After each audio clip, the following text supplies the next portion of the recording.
Ayan, good morning po sa lahat. Tayo muna ay manalangin. Iyukon natin ating mga ulo. Let us pray. Lord, salamat po muli sa pagkakataon, sa oras na ito, na kami po sama-sama, Panginoon, upang mag-aral ng iyong salita. Samahan niyo po kami, ang banal na Espiritu, Panginoon, ang mangusap sa amin, magpaliwanag ng inyong mga salita. Kayo po ang mag-alis, Panginoon, ng mga balakid upang hindi namin maunawaan ang inyong mensahe ngayong umaga. Panginoon, once again, patuloy niyo kaming linisin ng iyong banal na dugo, Panginoon, upang kami karapat-dapat na umarap sa iyo sa umagang ito. Pagpalain niyo po ang bawat isa sa mga nakikinig online, maging marami kaming matutunan, Panginoon. Salamat po, kayo po ang magpala at sa madalangin sa matamis sa pangalan ni Jesus. Amen. Alright, so tayo ay nasa ating series. Yan, good morning po. Yan. So tayo ngayon ay nasa ating series of being relevant to the end time, no? Isa sa mga pagtuturo sa Biblia na kung saan ay sabi natin na encouraging yung pong patungkol sa end times, but sometimes ito po ay nakakatakot. Ano po? Kasi nga pag sinabi nating end times, ang nasa Biblia ay judgment. Lalo na sa mga taong hindi mananampalataya. But katulad sa atin na mananampalataya, it would be an encouragement dapat. Na tayo ay magpatuloy or maging faithful sa paglilingkod sa Panginoon. Di ba? Na tayo ay, kahit na may mga pagsubok, tayo pa rin ay patuloy na naglilingkod. Pag naintindihan natin yung pong doktrina or aral patungkol po sa end times, ito po ay magbibigay sa atin ng encouragement, or magpatuloy na magiging mabuting Kristiyano. Di ba? Last week, we discussed about, ano yung discuss natin last week? The signs of the times. Di ba? Warnings. Ano may mga palatandaan na malapit nang dumating ang Panginoon? Magbabago na ako. Ayusin ko na yung buhay ko. Ayusin ko na yung paglilingkod ko. That's the time. Yan ang sign the time sa sarili mo na malapit na ang Panginoon. Kasi pag inabutan ka ng Panginoon na hindi maayos ang buhay mo, lalo't Kristiyano ka, di ba? Yari ka. Di ba? Mamaya, dadaanan natin yung pong araling yun, no? So, bakit siya nakakatakot, no? Ang sabi, so pinag-aralan natin last week, ang sabi sa Matthew 24:21, sapagkat sa panahong iyon ay magkaroon ng matinding paghihirap na hindi pa nangyari buhat sa pasimula ng sanlibutan hanggang ngayon at hindi na mangyayari kailanman. So kung ikaw ay nahihirapan sa buhay na ito, mas matindi yung dadanasin ng mga tao na maiiwan or during the tribulation. So that's why tayo ay ini-encourage na bahaginan mo yung kaibigan. Kung ikaw ay sigurado na aligtas ka na, how about your family? Yung nanay at saka tatay mo. Kasi can you imagine, maiiwan sila. Grabe yung hirap na dadanasin. Kaya nga, ang pag-aaral ng, tawag doon? End times or, ano man tawag doon sa eschatology ay nagbibigay ng dalawang bagay. Ito ay encouragement sa atin kasi pagdating ng Panginoon, kasama niya tayong maghahari. Nakikita niyo ba yung sarili niyo na maghahari?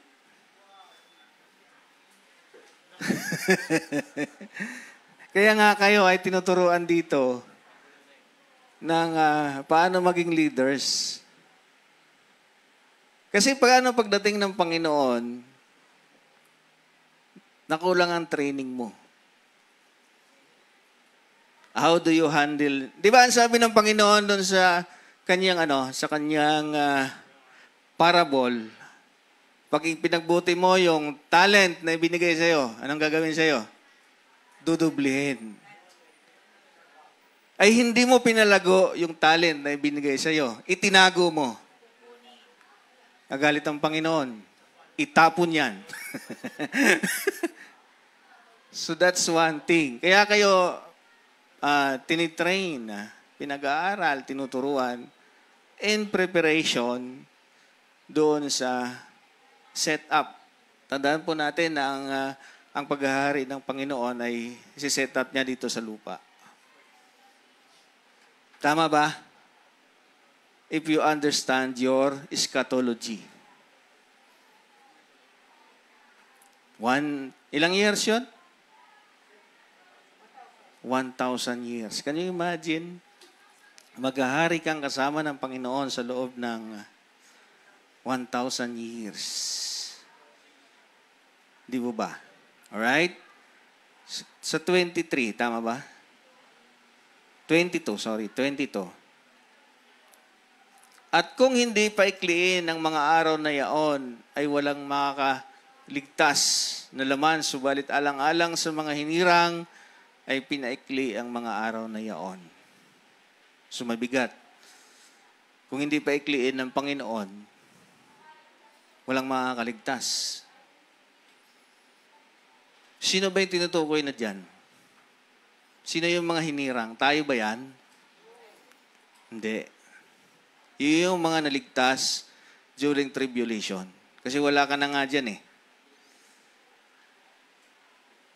During those times na ipangaral, tribulation kasi yan, ang tinutukoy. So make sure na ikay mananampalataya para ka makasama sa rapture. Alright? So, ganun kahirap ang mangyayari.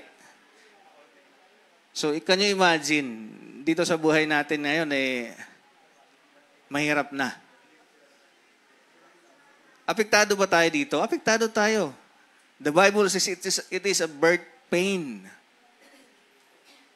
Habang hindi dumadating ang Panginoon, yung economy ng bansa habang paparating siya ay magbabago. Tataas lahat ng bilihin. Tama ba?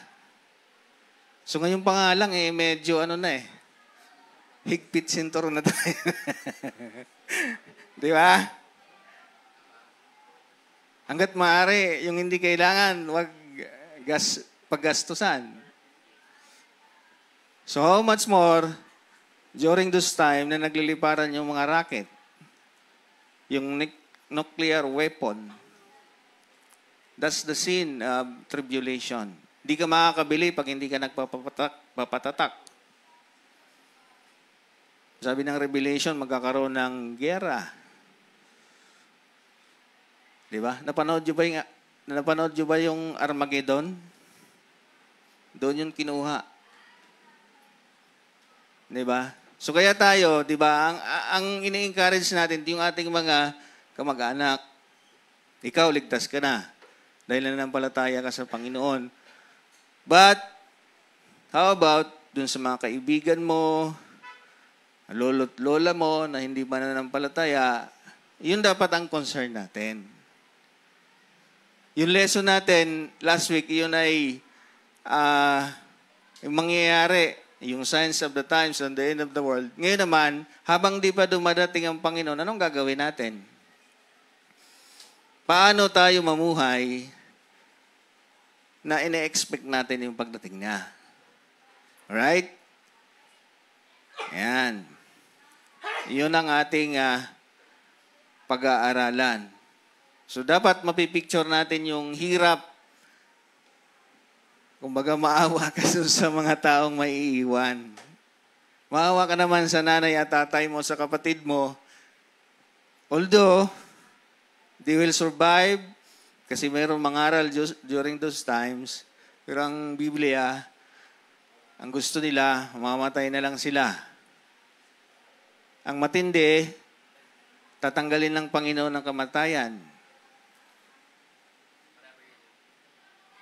Gusto nilang magtago sa kuweba.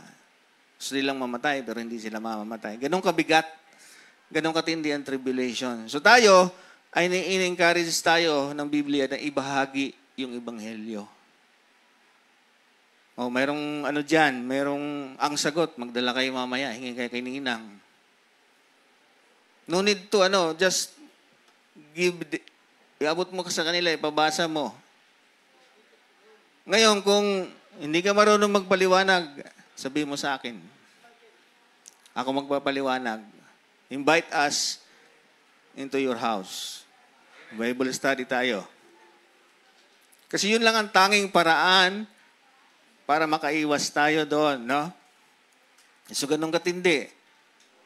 So, yun namang yung side naman ng, halimbawa, mananampalataya ka, ano naman ang dapat nating, mapil or dapat ba tayo maging excited sa pagdating ng Panginoon?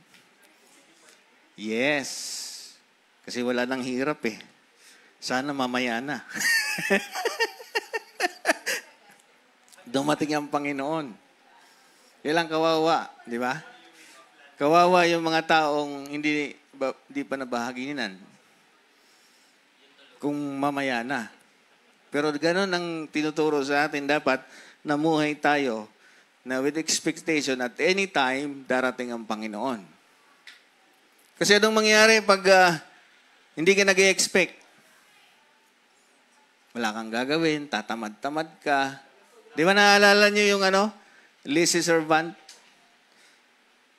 Ang sabi niya sa isip niya, di pa darating ang Panginoon ko. Anong ginawa niya? Binugbog niya yung mga kasama niya. Kasi nga, ang akala niya, hindi pa darating ang Panginoon. Alright? So, nakaka-encourage, dapat bilang mga Kristiyano, dapat yun ang ating tinitingnan. Bakit? Excited yun eh. Excitement. Masaya yun eh. Di ba? Dapat yun ang ating napipicture. Para yung mga hirap na dadanasin natin dito ay baliwala. Why? Because, alam mo, sa isip mo, kung saan ka pupunta. Di ba? Alam, pinangakuan ka ng Panginoon eh. Di ba? Tayo nga, pag pinangakuan tayo ng mga company na ganito, ganyan, excited tayo na pumasok doon. Excited tayo na sana matanggap ako. Pero ito, ang tindi ng pangako ng Panginoon. No? Basahin natin, Matthew 19:27. Matthew 19:27. Sabi diyan, Peter answers him, "We have left everything to follow you. What then will be there for us?" So, anong meron? Anong para sa amin? Kasi ang context niyan, mayroong batang mayaman. Sobrang yaman niya, tinanong niya ang Panginoon, "Panginoon, ano bang gagawin ko para makapunta sa langit?" Alam mo ang batas. Ano yung batas? Love your God with your heart, with your soul, and your mind, and then love your neighbor as yourself. Sabi nung binata, "Panginoon, ginawa ko na po yan eh." Ang sabi ng Panginoon, ibenta mo lahat ng ari-arian mo, bigay mo sa mga mahirap at sumunod ka sa akin. Medyo nalungkot si batang mayaman. Di ba? Hindi, sa sobrang yaman niya eh. Hindi niya ginawa. Nagtanong si Peter, sino na ngayon ang maliligtas? Sabi ng Panginoon, nothing is impossible with God. Kaya nagtanong si Peter, "Panginoon, ano ba ang mayroon sa amin? Lahat binenta namin, lahat iniwan namin. Yung hanap buhay namin, yung pangingisda namin, iniwan namin." Kaya nagtanong si Peter, mayroon siyang kumbaga, Gusto niyang makasigurado. Yan. Ang tanong ni Peter, what then will be there for us? Anong sagot ng Panginoon? Jesus said to them, I tell you the truth that the renewal of all things, when the Son of Man sits on His glorious throne, you who have followed me will also sit on the 12 thrones, judging the 12 tribes of Israel. 29. And everyone who has left houses or brothers or sisters or mother or father or mother or children or fields for my sake will receive 100 times as much and will inherit eternal life. So yun ang pangako ng Panginoon. Ang sino mang sumunod sa akin, kapag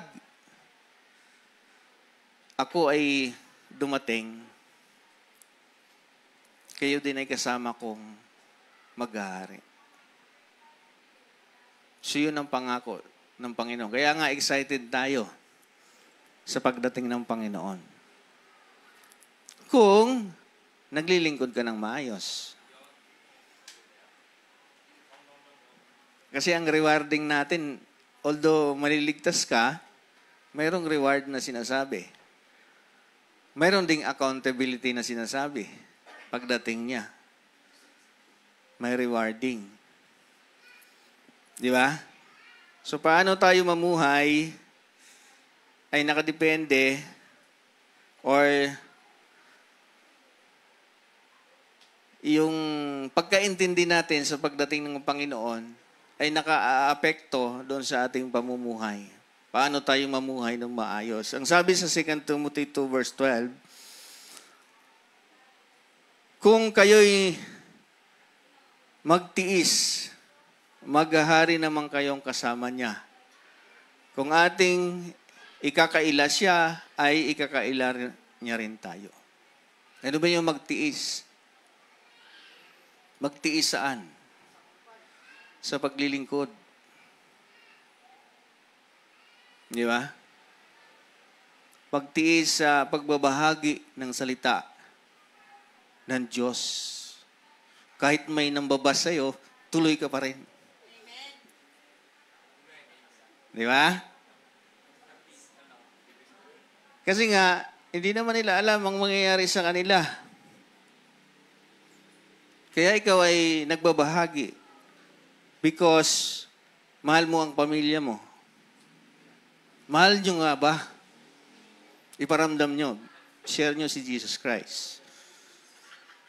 Right? So the way we understand yung pong patungkol po sa end times ay naka-apekto doon sa pamumuhay natin. No?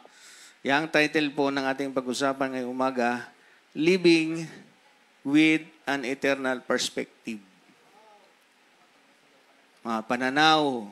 Ang mga pananaw na ito ay makaka-apekto how you live habang hindi pa dumadating ang Panginoon. Are we living as though as Christ could come today?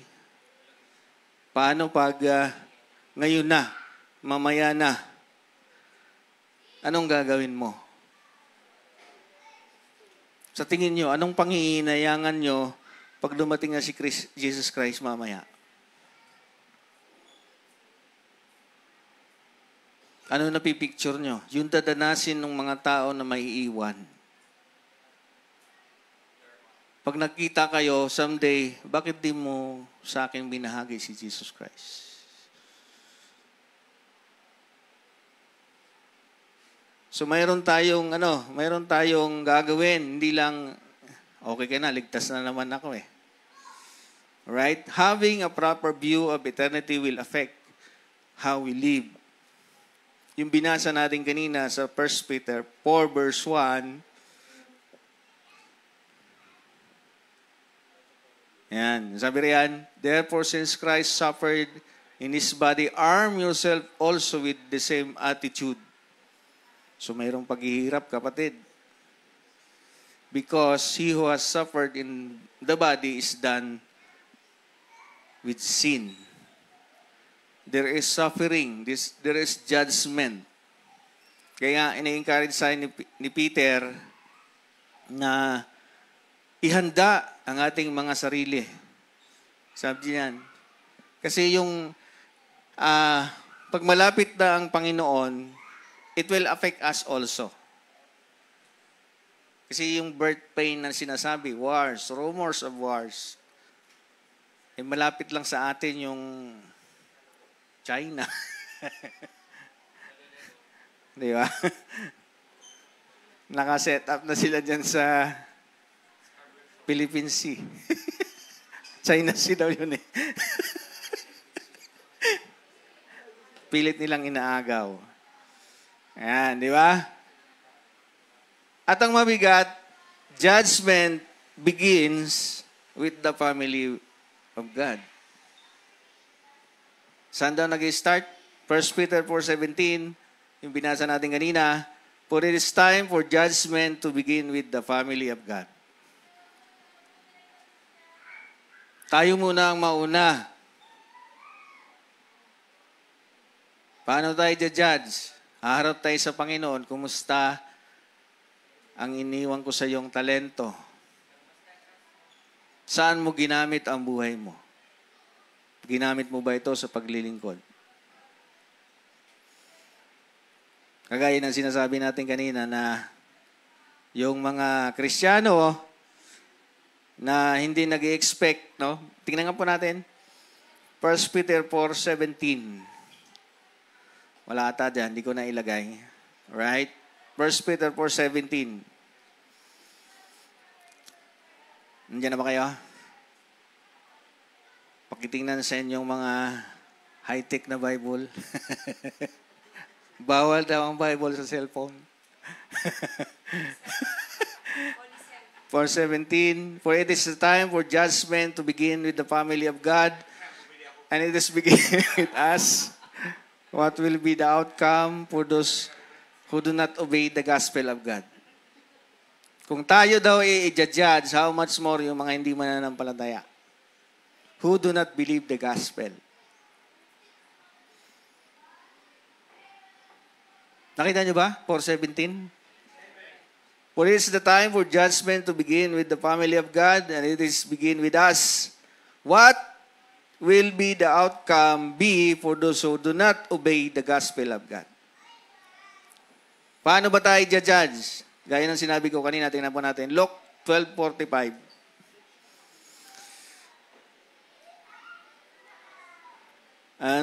Pag sinabing servant, ano ibig sabihin nun? Tayo yun. Kasi tinawag tayong servant ng Panginoon eh. Alright, sabi riyan, but suppose the servant says to himself, my master is taking a long time. So ito yung parable, no? Ang Panginoon ay pumunta sa malayong lugar. Iniwan niya yung kanyang servant. Right? Sorry for it. But suppose the servant says to himself, my master is taking as long as time in coming, and then began to beat the men servants and the maid servants, and to eat and drink and get drunk. 46, the master of the servant will come and on a day when he does not expect him, and at the hour he not aware of, he will cut him to pieces and assign him into a place with the unbelievers. So mabigat yan.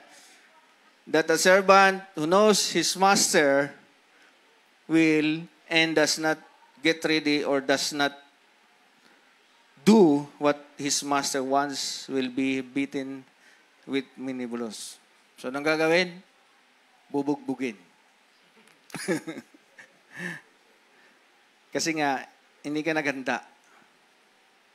Alam mong darating na ang Panginoon, hindi pa rin maayos ang buhay mo, hindi pa rin maayos yung paglilingkod mo. Kung kailan mo lang gusto, saka lang naglilingkod. Kung kailan lang convenient sa'yo, doon ka lang nagbibigay ng oras sa Panginoon. Alright. So nawa ang ating mga karakteristik ng mga Kristiyano ay hindi ganon. We are expected to serve God. Di ba? While we are waiting, we should worship Him. We should serve Him. Gawin yung kanyang kalooban. So what is the characteristic should be those living in the view of Christ's coming? Ano ba dapat ang mga pag-uugali ng mga taong nakakaalam ng pagdating ng Panginoon? Sabi doon sa Peter, ang binasa natin, 1 Peter 4 verse 7, but the end of all things is at hand.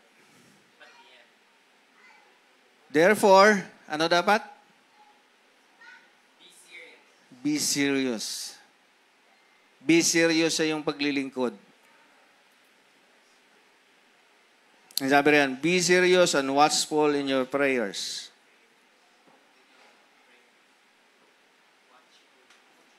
Be serious sa pagbabahagi ng salita ng Panginoon.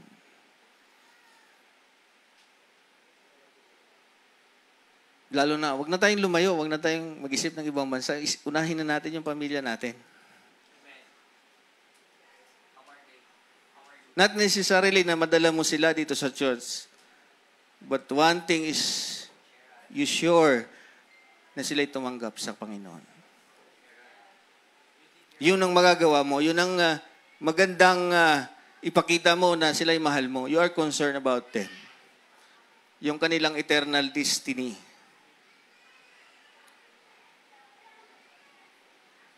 Diba? Kasi mabigat yung dadanasin. Other translation says, NIV, that the end of all things is near, therefore be clear in mind and self-control so that you can pray. What is clear in mind? Maayos yung isip. Maliwanag sa'yo yung doktrina patungkol sa end times.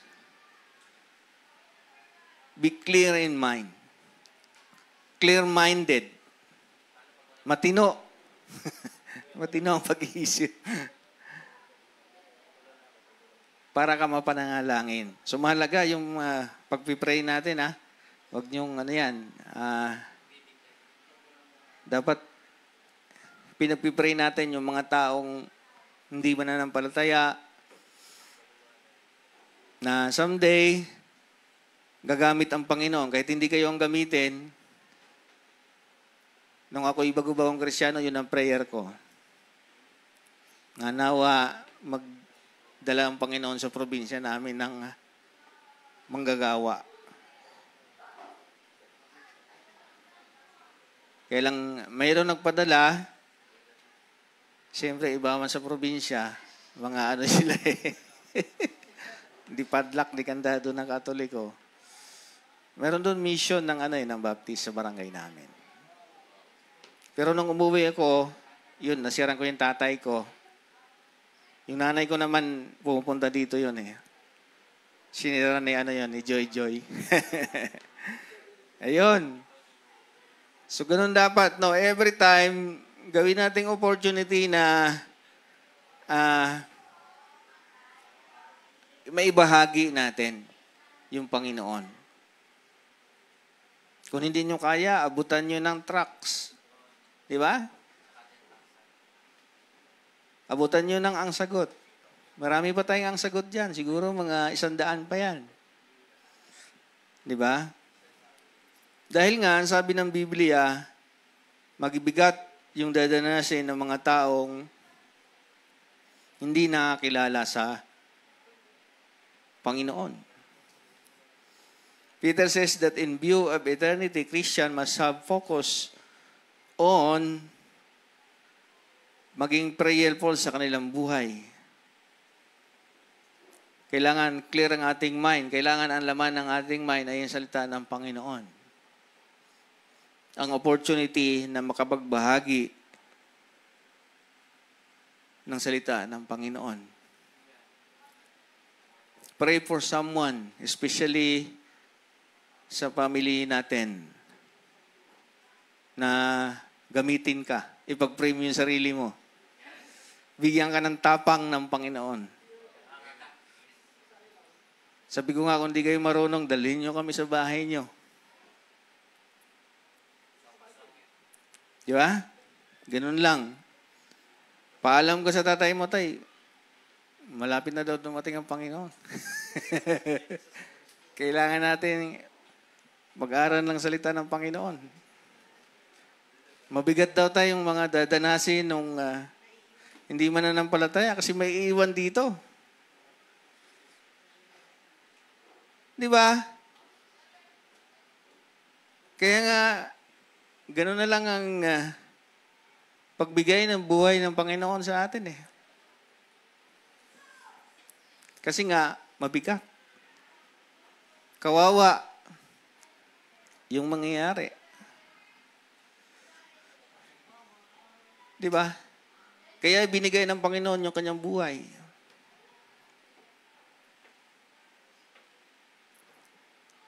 Hindi dapat tayo papunta sa impyerno. Kaya lang nagkamali yung nauna sa atin. Ang design sa atin ng Panginoon is to live in paradise. Nadamay tayo eh. But hindi tayo pinabayaan ng Panginoon. He gave His Son para magbayad sa ating mga kasalanan, para sino mang sumampalataya ay magkaroon ng buhay na walang hanggan. Believe doon sa ginawa ng Panginoon doon sa krus ng Kalbaryo. Ang sabi ng Panginoon, salita ng Panginoon sa Peter 1, 1 Peter 1 verse 13. Kaya nga, ano sabi? Ihanda ninyo ang inyong mga isipan, magpakatatag kayo at lubos na umasa sa pagpapalang tatamuhin ninyo kapag mahayag na si Jesucristo. So mayroong pagpapala, ang sabi, tatamuhin pag dumating ang Panginoon. Yun yung sinasabi natin kanina. So kailangan natin maintindihan na pagdating ng Panginoon, matatapos din ito lahat. Lahat ng paghihirap natin, lahat ng kung ano man, mga utang. Bayad lahat. Di ba? Kaya huwag kayong manghina or what, na hindi kayo maglilingkod sa Panginoon because mayroong reward na sinasabi. Kahit anong ministry mo, lagaan mo yan. Why? Because yung talento mo dapat ginagamit mo sa Panginoon. It's the same thing before. Kaya ang Panginoon ay nagbigay din ng encouragement doon sa mga disciples bago siya mamatay. Kinausap nila sila na huwag silang mawala ng pag-asa. No? Ang sabi doon sa John 14 verse 1, ito yung pangako ng Panginoon sa kanila. Bakit nila kailangan to? Kasi nga matindi yung kanilang dadanasin. Yung mga pagsubok. Pero pag naintindihan nila, mayroon silang isip na darating ang Panginoon, malinaw sa kanila yung patungkol sa end time, patungkol sa heaven, it would be a great encouragement sa kanila. Sabi diyan, do not let your hearts be troubled. Trust in God, trust also in me. So 2, in my Father's house are many rooms. If I were not so, I would have told you. I am going there to prepare a place for you. So, ang Panginoon ay nagpe-prepare ng place para sa atin. So 3, and if I go and prepare a place for you, I will come back and take you to be with me, that you also may be with where I am. So yun ay pangako ng Panginoon sa atin, na kung saan siya nandoon, tayo ay doon din. Ang encouragement sa atin ay matuloy tayong maglingkod, maging tapat sa Kanya, maging faithful sa Panginoon. Ang sabi sa Romans 8:18, "For I consider that the suffering of this present time are not worthy to be compared with the glory which shall be revealed." So yung mga paghihirap natin, pagpapapasensya natin sa mga kapwa Kristiyano, kasama sa suffering natin yun. Alright? Pangalawa, sa verse 8. 1 Peter 4 verse 8. "Above all, love each others deeply. Because love covers multitude of sins." So, ano sabi yan? Love each others believers deeply. So, yun ang palatandaan, di ba? Sabi sa John 13 verse 35, "This all men will know that you are my disciple if you love one another."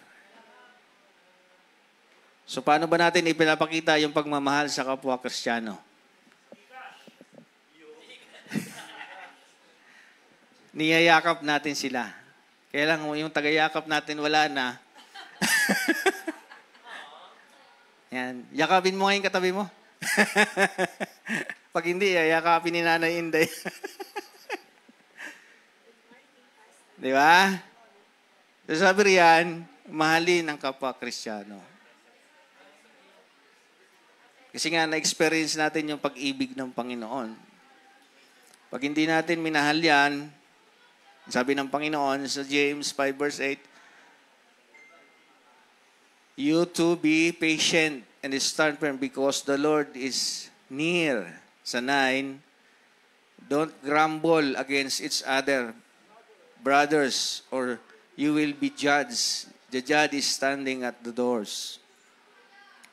So ngayon pa lang, makipagbati ka na sa mga kapwa Kristiyano mo na, di ba, mayroon kayong alitan, mayroon kayong, di ba, pag-aaway. Normal lang naman ang pag-aaway, pero yung pagpatawad, dapat yun ang, natin, ang signs na mayroon tayo bilang Kristiyano. Wala dapat kapaitan sa puso natin. Wala dapat ampalaya. Di ba? Mga hinanakit, ilit na natin yan, di ba? Ang sabi doon sa Hebrews 12 verse 15, "See to it that no one misses the grace of God, and that no bitter root grows up to cause trouble and defile many." Sa Tagalog, para maganda. Ang nakalagay? "Pakaingatan ninyo, baka ang sinumay mahulog mula sa biyayos, baka may ilang ugat ng kapaitan ang sumisibol at bumagabag sa inyo at mahawa nito ang marami." So yun daw, bitterness sa puso natin, yan ay nakakahawa. Oo nga, no? Di ba? Mayroong nadadamay. So, ano na natin yan? I-let go. Sapagkat darating na ang Panginoon. Bukas na. Kaya nga, di ba, sa mga patay, kung sino yung sobrang iyak, ay siya yung malaking kasalanan. Kasi hindi siya nakahingi ng tawad. Huwag nyo nang antayin na, ano? Humingi na tayo ng mga kapatawaran. Alright? Number 3, sa 9. Ayan, offer hospitality. Ano ibig sabihin nun? Ipa-hospital mo na. Hindi. Magpatuloy sa mga tahanan. Sabi riyan sa 9, offer hospitality to the one another without grumbling. So, itinutukoy dyan yung mga missionary na pumupunta sa mga lugar na kung saan wala silang matirahan. Sabi ni Peter, magpatuloy kayo. Kasi during those time, wala namang wala namang mga hotel. Di ba? So, accommodate mo sila. So, inutusan ng mga Kristiyano na pag may mga missionary na pumunta sa inyo dyan, patuloy niyo sa mga tahanan, pray for them, support them financially. Kasi nga, yung utos ng Panginoon, hindi naman sila pinagdala. Di ba, no, alala niyo yung sa Luke? Di ba? Na pumunta kayo sa mga tahanan, huwag kayong magdala ng mga supot ng salapi. Kasi ina-expect ng Panginoon na sila ipapatuloyin. Sila ipapakainin, alagaan. No, so every time na tayo ay nagsusupport sa gawain o sa mga missionary, ay mayroon niyang kaakibat na pagpapala. Ang sabi doon sa Matthew 10:42, anyone gives even a cup of cold water to the one of these little ones because he is my disciple, I tell you the truth, he will certainly not lose his reward. So yun ang pag mayroong mga manggagawa na tutuloy sa inyo or mga missionaries, dapat patutuloyin nyo. Right? Yan, Luke 10 verse 5. Yan. Ito yung sinasabi ko kanina na during those times, sila ay 2x2 na humahayo. Partner sila. Diba? Stay in that house, eat and drink whatever they give you. For the worker receive his wages, do not move around from house to house. So doon lang kayo mag-stay kung sino yung nagpatuloy sa inyo bilang manggagawa. Diba? Yan. Yung binasa natin kanina, Matthew 25:37. Ano nakalagay dyan? Matthew 25:37. Then the righteous will answer him, Lord, when did we see you hungry and feed you, or thirsty and give you something to drink? So, kasi nasa harapan sila ng hari eh. Ang sitwasyon na yan ay judgment day ha. Yan ay hindi pagdating ng Panginoon. Dalawa kasing phase ang pagdating ng Panginoon. Yun yung rapture. Tapos pagbalik niya, kasama ang kanyang mga saints. Kasama tayo. So kaya wag kayong malito na nakikita siya ng buong mundo. That's phase 2. Makikita talaga siya kasama ng kanyang. So yung una, yan ay secret. The day of the Lord is like a thief at the night. So ano ba yung thief? Magnanakaw. Ano ba ang kinukuha ng magnanakaw? Mahalagang bagay. Kaya ka nanakawin ng Panginoon kasi mahalaga ka sa Kanya. Precious things. Di ba? Mahalagang bagay. Sabi sa 38, when did we say, you strangers, and invite you in, or needing clothes, and clothe you?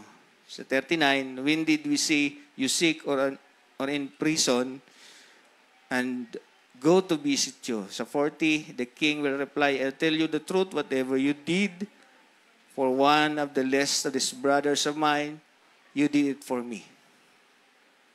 So yung mga tulong daw na ibinibigay natin, yan ay relevant doon sa end times. Gusto mo ang buhay mo relevant? Sabi riyan, I tell you the truth, whatever you did for me, for one of these least of these brothers of mine, you did it for me. So lahat ng ating gagawin na tulong sa kapwa natin, yan ay may bilang sa Panginoon. Lalo na sa mga manggagawa ng Panginoon or mga missionaries. Kaya nga, ina-encourage kayo, di ba, na magbigay sa gawain ng Panginoon. Kasi nga yan ay may kaakibat na pagpapala sa Panginoon.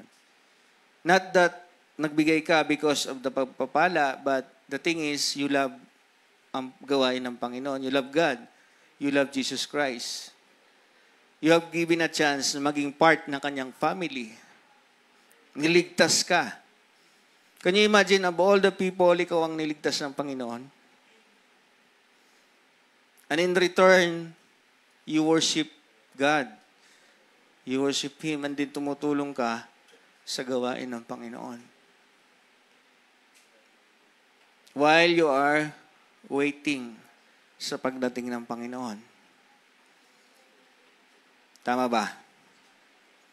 Hindi yung nag-aantay ka lang, wala ka nang gagawin. Hindi yun ang tinuturo ng Bible. Di ba naalala niyo sa Thessalonian? Dahil sinabi ni Paul na malapit nang dumating ang Panginoon, wala na silang ginawa, kundi mag-intay. Kaya lang, hindi pa naman dumating. So, sabi ni Paul sa kanila, huwag niyong pakainin ng tamad. Kasi umaasa na lang sila eh. Kasi darating na, wala nang ginagawa. So, habang hindi pa dumadating ang Panginoon, ito yung gagawin natin. Ano yung una? Manalangin. Panalangin mo yung sarili na gamitin ka na magbahagi ng salita ng Panginoon. Ano pa? Ayan, lalo na yung family mo, unahin mo.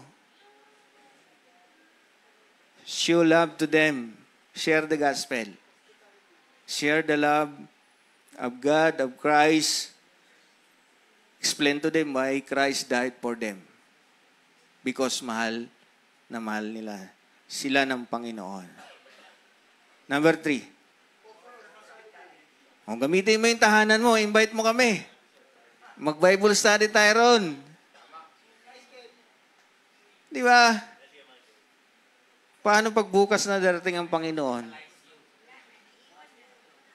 Tapos, pipersahin nyo kami, oy, pastor, sa amin muna. At dami nyo. So, ano natin? Ang sabi sa Biblia, redeeming the time. Di ba, Ephesians ba yun? Philippians? Because the days are evil. Yun ang sabi natin, dakilang gawain na magagawa nyo sa harapan ng Panginoon. Yung magbahagi ng salita ng Panginoon. Ibig sabihin, ginagawa nyo yung inuutos sa atin ng Panginoon. To teach, to disciple all nation. Hindi mo naman kaya yung buong, start with your family. Diba? Get serious about their eternal destiny. Kasi kawawa, kapatid. Ako na nagsasabi sa inyo.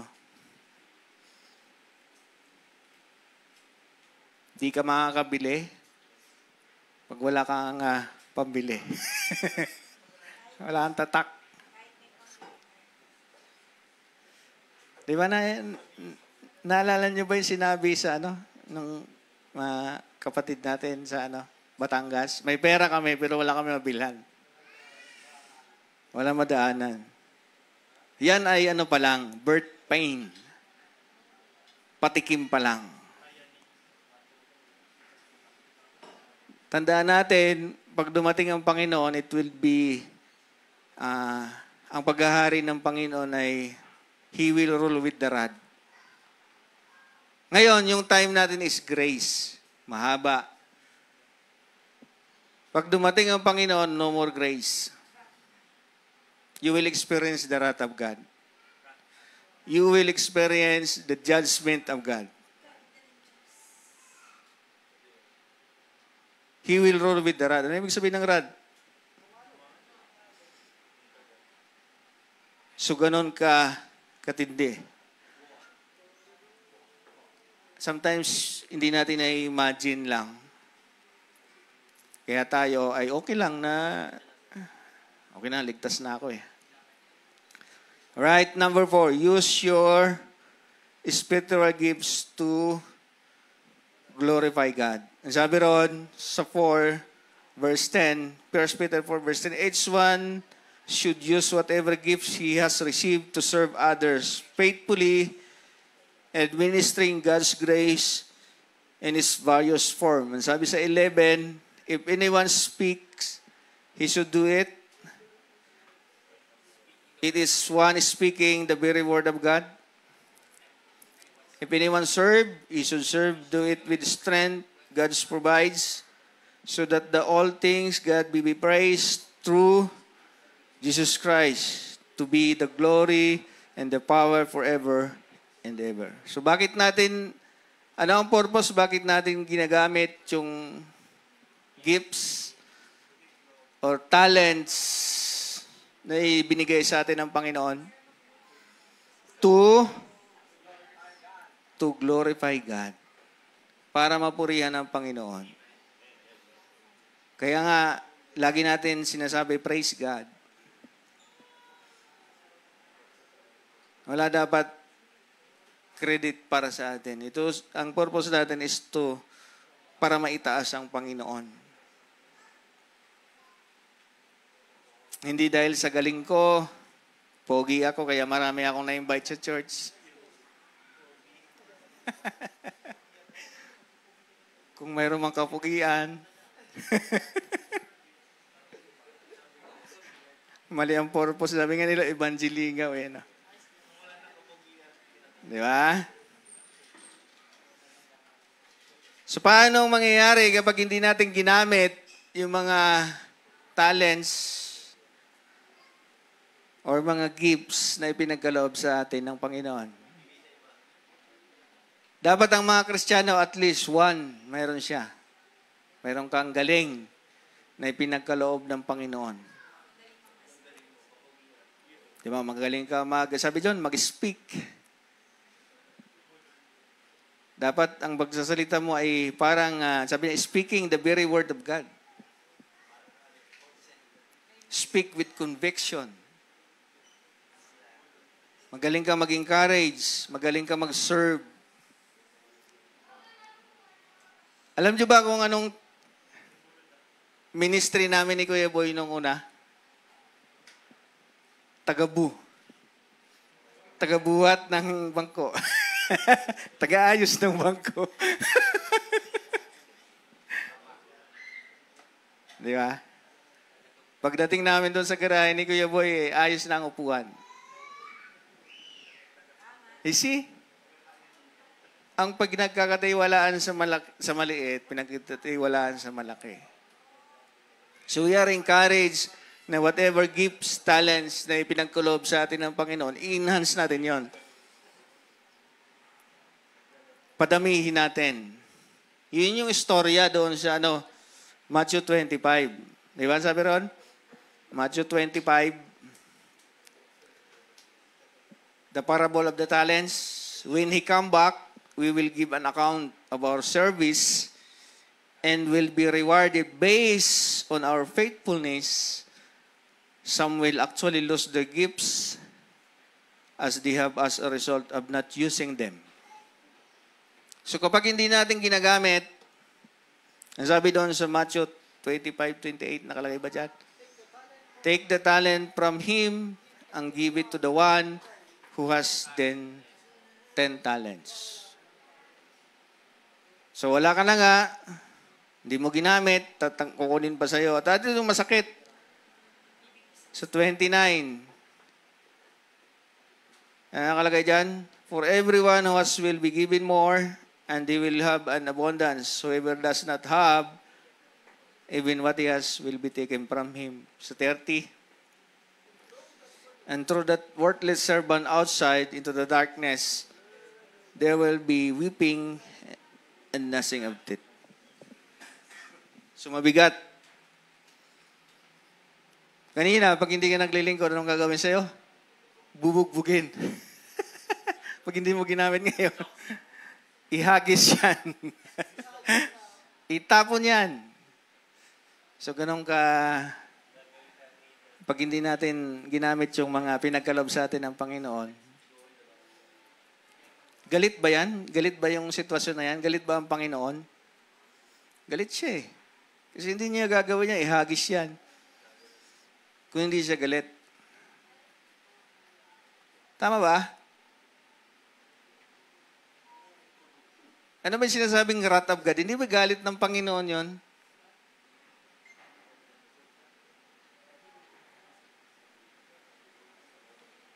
So, wag natin kumbaga take it easy yung pagiging Kristiyano natin. Bigyan siya natin ng halaga. Di ba? Bigyan natin sa pamamagitan ng ayos ng buhay mo, maging maayos ang buhay mo. Di ba? Mag-share ka. Yun ang pinakamaganda eh. Magbahagi ng salita ng Panginoon sa iba. Use whatever talents or galing na mayroon ka para mag-glorify ang Panginoon. Ano ba ang reason bakit hindi nagbabahagi ang isang Kristiyano ng salita ng Panginoon?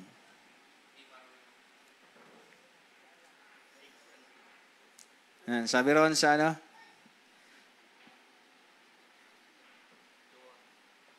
Anong reply nung servant? Bakit siya itinago? Natakot.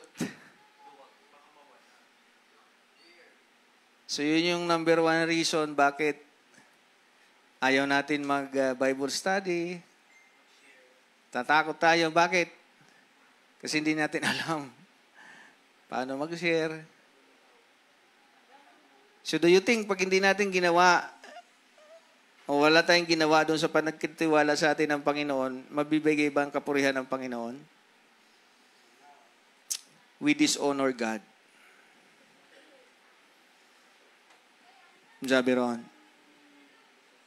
hindi natin siya nabigyan ng kasiyahan, kapurihan dahil sa takot natin. Di ba? Sabi yon sa 26, Matthew 25:26. His master replied sa 26, sabi yon, "You wicked lazy servant, so you know that I harvest where I have not sown and gather where I have not scattered seed." So kaya yung binigay sa kanya, dahil sa takot niya, inilibing niya kanyang talento. Tinago. Right? So tayo, the person who does not proper view of the end times o yung pagbabalik ng Panginoon, or hindi niya alam na babalik pala ang Panginoon, ay mamumuhay lang siya ng katulad nito. Tinago lang ang kanyang talento, hindi ginamit. Di ba? Pero, pag ikaw ay mayroong proper view, or alam mong darating ang Panginoon, anong gagawin mo? Ang sabi sa Matthew 25:23, tingnan nyo nga sa inyong mga Bible. Anong sinasabi ng Panginoon doon sa mga tao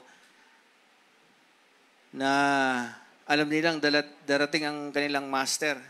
Anong gagawin nila?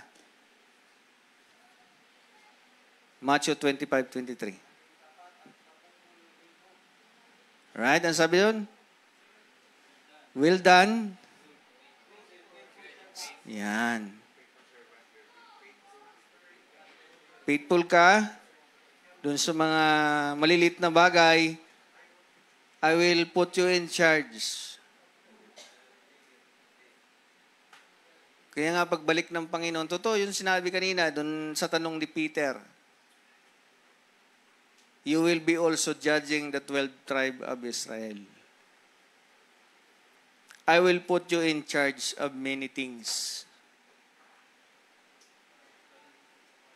Kaya nga, di ba, kung ano man ang ipinagkatiwala sa atin ng Panginoon, ano man yung talents natin, ano man yung gifts natin, dapat natin i-enhance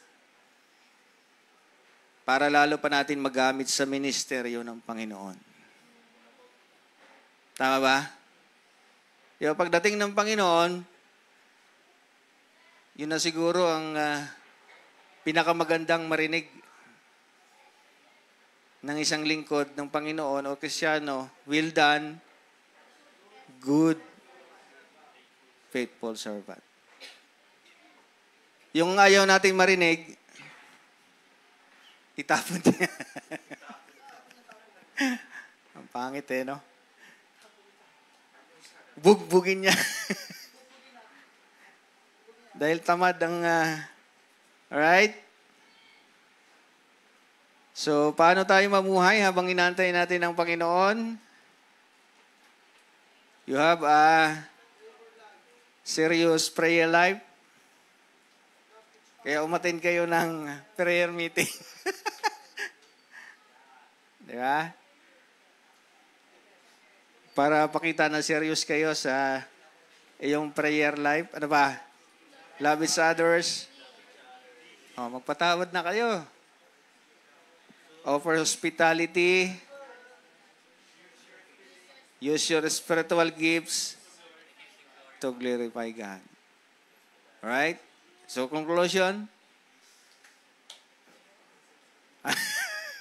Ano daw ang pagkakaiba ng conclusions? Saka opinion. Alright? Are we living in view of the second coming of Christ? So, ang pagdating ng Panginoon, mayroon siyang tinatawag na accountability at saka reward. Kung ikaw ay naglilingkod ng maayos, ang sasabihin sa iyo ng Panginoon, well done, good and faithful servant. Ngayon, kung hindi naman, itapon yan. So you gonna be serious sa paglilingkod natin sa Panginoon. Alright? Let us pray. Lord, salamat po, Panginoon, sa oras na ito. Salamat po sa aming mga natutunan. It reminds us, Panginoon, na maging maayos na Kristiyano habang kayo po ay di pa dumadating. At gamitin ang buhay namin sa paglilingkod sa inyo. At ang utos niyo po ay ibahagi namin ang iyong pag-ibig sa iba, ang Ebanghelyo, Panginoon. Nawa aking dalangin, Panginoon, na maging epektibo ang iyong salita sa bawat isa sa amin. Magkaroon kami ng pagkakataon na gumawa ng paraan, Panginoon, may bahagi ang Ebanghelyo sa bawat tahanan, sa mga kapatiran nandito, Panginoon. Kayo po magpala, kayo po ang magpayabong, Panginoon, sa mga natutunan, Panginoon. Dapat maging concerned kami mga Panginoon sa mga taong nasa paligid namin. Salamat po. Ikaw po magpala sa bawat isa sa udalangin sa matamis sa Panginoon Jesus. Amen. God bless everyone.